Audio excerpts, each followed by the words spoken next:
Hi, Kim from Interior Transmission here. I just finished installing the 610 big bore kit from Thumper Racing.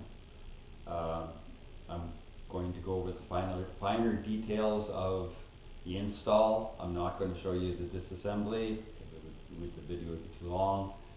A couple other things: you need to put a programmer on the bike to control the mixture. If you don't, you could burn it down. So I strongly recommend you do that, and I'll show you the programmer. The other thing is you got to have motor remount or the computer remount for the 610. You have to have more fuel, otherwise you'll have problems. So I'm going to start, I'll get going here and then show you all that, and I'll show you the programmer, and let's get at it. Just a little trick: if you just take a elastic band, that'll help hold your chain up. The chain can't fall off the bottom sprocket, is what I've been told, and so that's what, you don't have to worry about that. You just have to make sure it's at top dead center when you take your motor apart. There's two little dowel pins in behind this side, you can't see them. I've taken them out and I've removed the gasket already.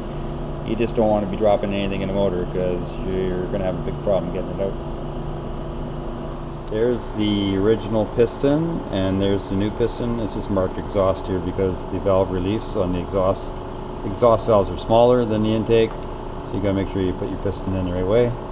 You see the pin is even more robust, it's even bigger.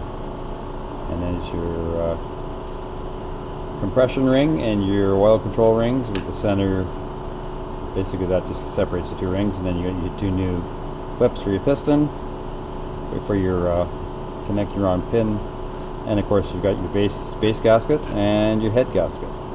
These are the two little pins that I was talking about that you don't want to drop down into the engine. There's also some on the head too, so you got to be careful with that.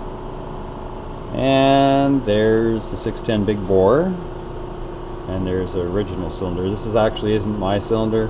Mine was sent away already. I just wanted to get another one here to compare it, to show you. And if you look at these two, you can see it's quite a bit bigger. I can actually, I'll show you how much bigger it is. Anyway, you definitely want to be checking all your clearances on this when you put this thing together. First of all, you want to drop your ring into the cylinder and just check the clearance.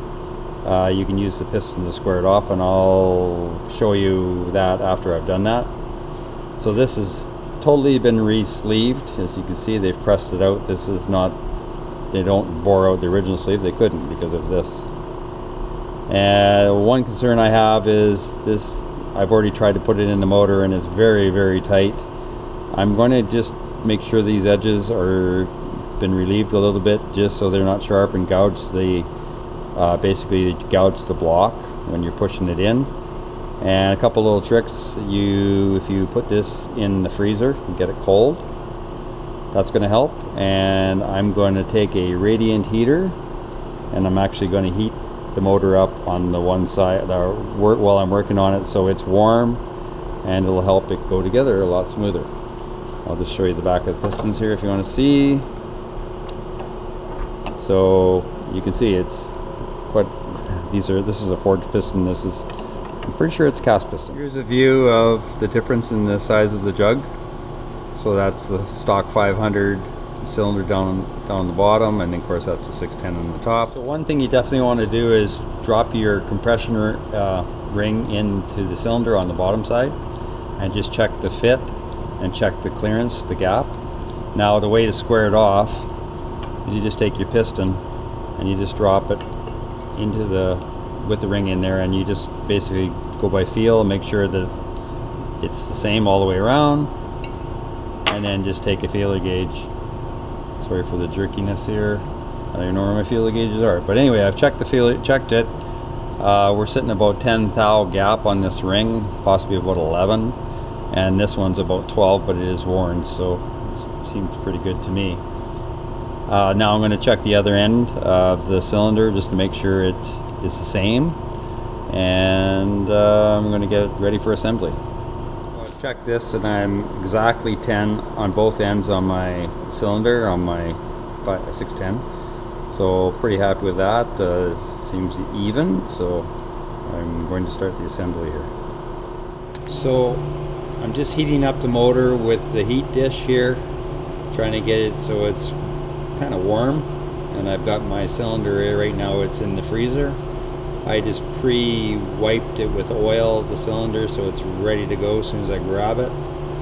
And I got the piston in here, got the exhaust going the right way. This, like I say, intake valves are always bigger than exhaust valves, at least every motor I've ever seen.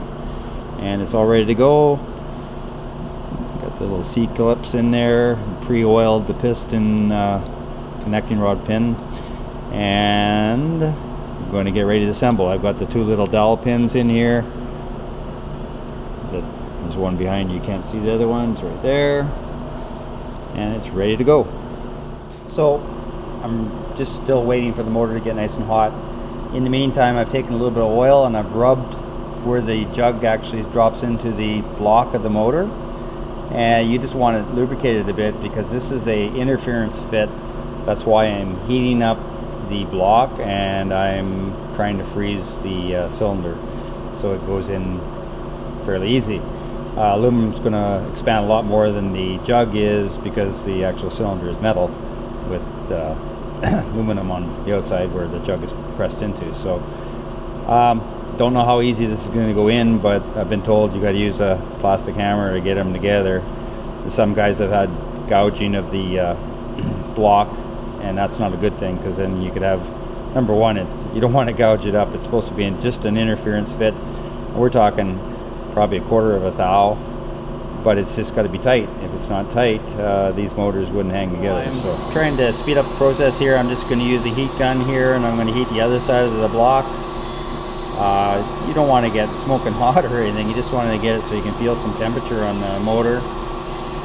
This is my way of doing it. I just figure it's going to be a little less rough on the block walls when you're dropping the cylinder down, or it might just drop down in place with hardly any resistance. So I now got the heat gun set down at the lowest setting, which is 250 degrees. I'm just trying to warm up the motor a little bit more on this side. The other side's still warming. I'm going to go grab my cylinder from upstairs in the freezer.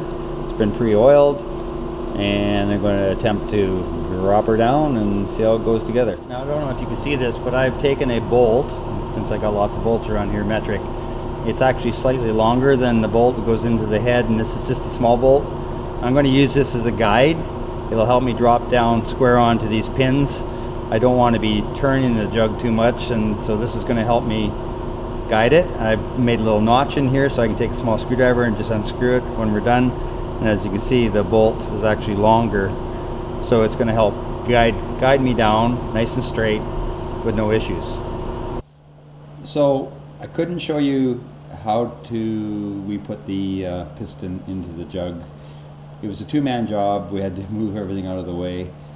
When we did it, it went really easy with two people. You get somebody on the other opposite side and you can hold the rings in. Of course, you don't want to put your rings in all in a row. You want to offset them, so it helps with the oil control. And so now I've put a dial indicator onto the top of the piston, and I want to know exactly where top dead center is. I don't want to guess. So I've got I don't know if you see this here, there's a little elastic band here holding the chain up, so it's not going to bind up down in the bottom at all.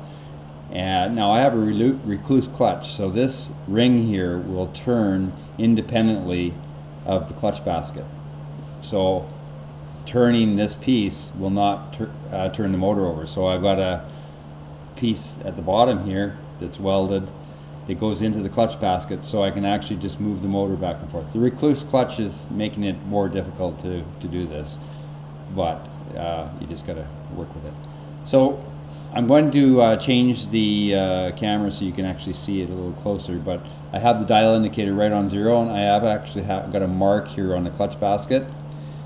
It's not the basket, it's actually the recluse clutch, the part that expands on the recluse clutch. So if you see the black mark there, that's my top dead center. And so I'm going to put it a little closer so you can actually see a little better.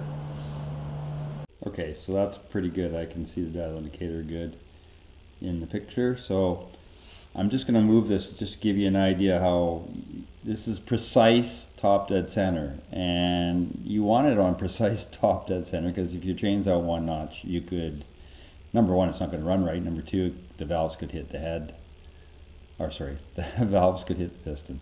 So I'm just going to show you here. I'm going to move it. Now you really can't see much but the pointer, and if you watch the dial indicator up here, I'm going 5 thou one way, and if you look at this black mark, you can see it's off. Now I'm going to go up to top dead center again.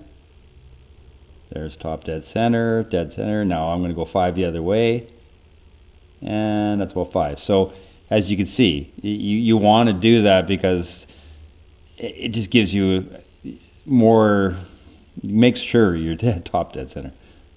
Okay, so right there. So I can now put the head on safely. Hold on, let's try to get it right there.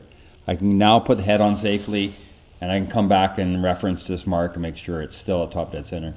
Things can get bumped, moved. The motor turns over pretty easy without any compression and not turning the valve train. So I'm going to now put the head on. Like this elastic up here works pretty well to stop the chain from getting bound up at the bottom, which it could. But now it's going to be just simply putting the head back on. I checked my valve clearance, it's perfect, hasn't changed at all. So we're just going to leave that all alone, and next is putting on the head. So this gives you a little better look at the tool I made. Now, if you don't have a recluse, you don't have to have a little arm that goes into the basket to turn the basket. You could just turn it from the center, because the clutch would be fully engaged if it's not a recluse, but the recluse is not engaged at all when the motor's not running. So that's the complication I ran into. Okay, so before we put the head back on, good time to check your valve clearances. I didn't show you how I took the head off. There's a bolt here that holds a plate that holds the camshaft.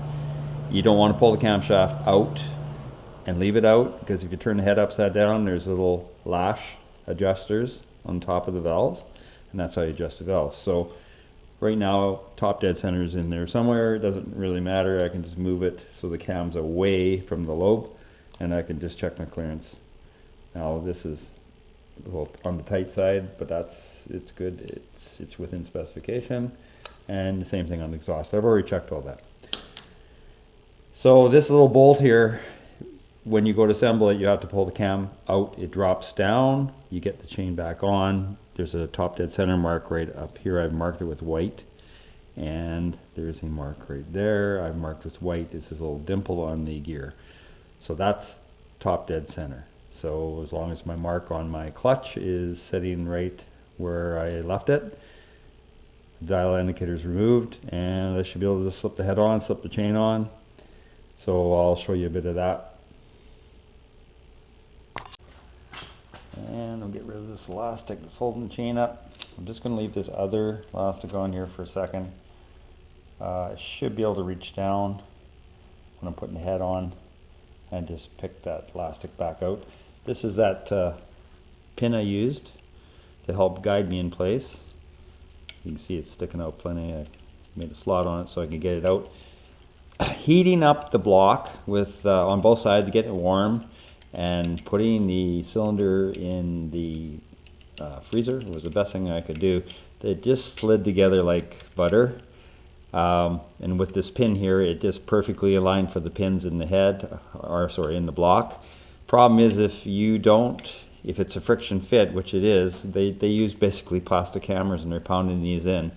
If you don't have a guide pin on here, then when it drops down on those two little pins, it can actually be out a little bit, and it'll take a chunk out of the